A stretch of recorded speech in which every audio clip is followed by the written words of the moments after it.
Role sir, राज्यामध्ये नगर परिषद आणि नगरपंचायत निवडणुका जाहीर झालेल्या आहेत आणि आता आपण पाहिलं तर प्रत्येकांना फॉर्म सुरुवात झाली आहे.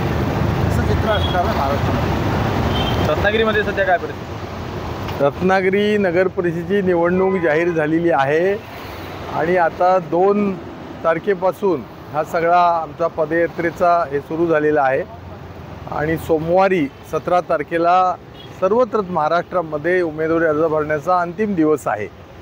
शासनाचे निवडणूक आयोगाचे मी आभार मानतो की आज शनिवार आणि रविवार अशा सुट्टीचा दिवस असताना पण नामांकन पत्र भरण्याकरता त्यांनी आज कालावधी दिलेला आहे आणि संपूर्ण महाराष्ट्रामध्ये पंचायत राज व्यवस्थेच्या माध्यमातून सर्व नगर परिषद आणि नगरपंचायतच्या निवडणुका होऊ घातलेल्या आहेत आणि रत्नागिरीमधली नगर परिषद ही शिवसेना उद्धव बाळासाहेब ठाकरे पक्षाच्या नेतृत्वाखाली महाविकास आघाडीच्या माध्यमातून आम्ही लढवण्याचा संकल्प केलेला आहे आणि त्यामुळं रत्नागिरीकरांना आज बदल हवा आहे, रत्नागिरीकरांना आज तरुणाई पाहिजे आहे आणि त्यामुळे रत्नागिरीच्या सगळ्या एकंदरीतच विकासाची जी काय अवस्था आहे त्यामुळे रत्नागिरीकर आज त्रस्त आहे. रस्ते नाहीत, पिण्याच्या पाण्याची चांगल्या प्रकारची सुविधा नाही, असे कितीतरी विषय आज या ठिकाणी सांगता येतील आणि त्यामुळं शिवसेना उद्धव बाळासाहेब ठाकरे पक्षाच्या वतीनं आदरणीय उद्धव साहेबांच्या आशीर्वादानं आम्ही सगळी मंडळी महाविकास आघाडीची याच्याकरता सज्ज आहोत आणि आम्हाला महाविकास आघाडीची जागा वाटपाची कशी असणार आहे? महाविकास आघाडीच्या जागा ह्या त्या ठिकाणी सगळे पदाधिकारी बसून ठरणार आहेत. सोमवारी या संदर्भातला अंतिम निर्णय होईल आणि त्याप्रमाणे आम्ही एकत्रित सगळे उमेदवारी अर्ज भरणार आहोत.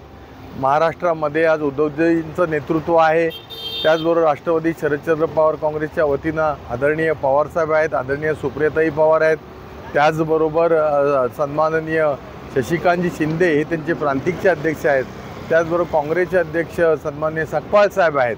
यांनी महाराष्ट्रामध्ये ठरवलेलं आहे जास्तीत जास्त ठिकाणी महाविकास आघाडीच्या माध्यमातून लोकांना एक समर्थ पर्याय या स्थानिक स्वराज्य संस्थांमध्ये द्यावा अशा प्रकारचा निर्णय झालेला आहे.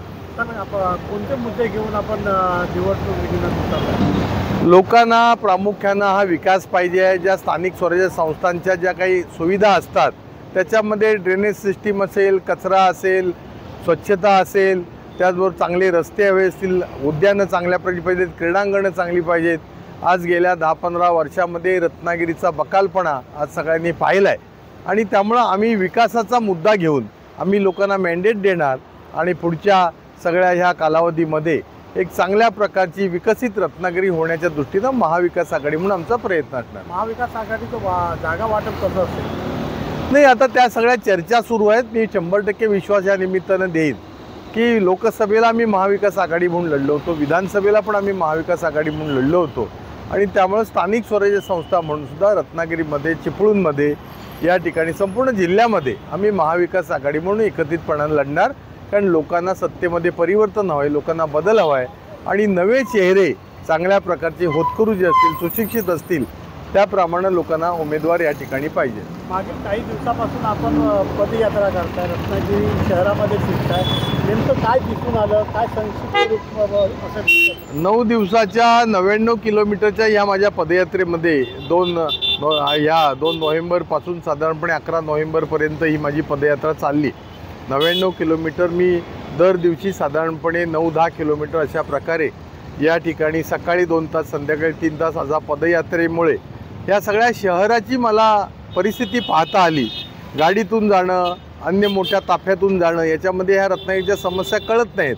त्यामुळे एक तर स्वच्छतेचा, कचऱ्याचा फार मोठा प्रश्न आहे, घनकचरा प्रकल्पाचा या ठिकाणी प्रश्न आहे, ड्रेनेज सिस्टीम नसल्यामुळं रोगराई त्या ठिकाणी होते, चिकनगुनिया, डेंग्यू, मलेरिया अशा प्रकारचे आजार होत आहेत, वैद्यकीय व्यवस्था या ठिकाणी नाही आहेत आणि सगळ्यात महत्त्वाचं म्हणजे अत्यंत क्वालिटी नसल्यामुळं, डांबराचा 44 कोटी रुपयाचा भ्रष्टाचार झाल्यामुळं, या रस्त्यांच्या कामामध्ये डांबरच नसल्यामुळं दर्जाहीन रस्ते झालेले आहेत. त्याच्याबद्दल लोकांची प्रचंड नाराजी आहे आणि त्यामुळे हे असे सगळे जे विषय घेऊन आम्ही रत्नागिरीकरांच्या समोर जातो.